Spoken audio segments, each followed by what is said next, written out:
விழி காக்கும் தாயே, எது வந்த போதும் சுமை தாங்கி நீயே, எது வந்த போதும் சுமை தாங்கி நீயே. நீதானே எங்கள் திருக்கோயில் விளக்கு, நீ இல்லை என்றால் தெரியாத கிழக்கு.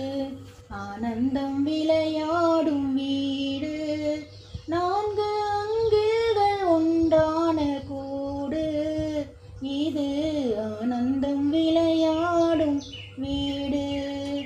ஒரு நூல் கொண்டு உருவான மாலை, ஒரு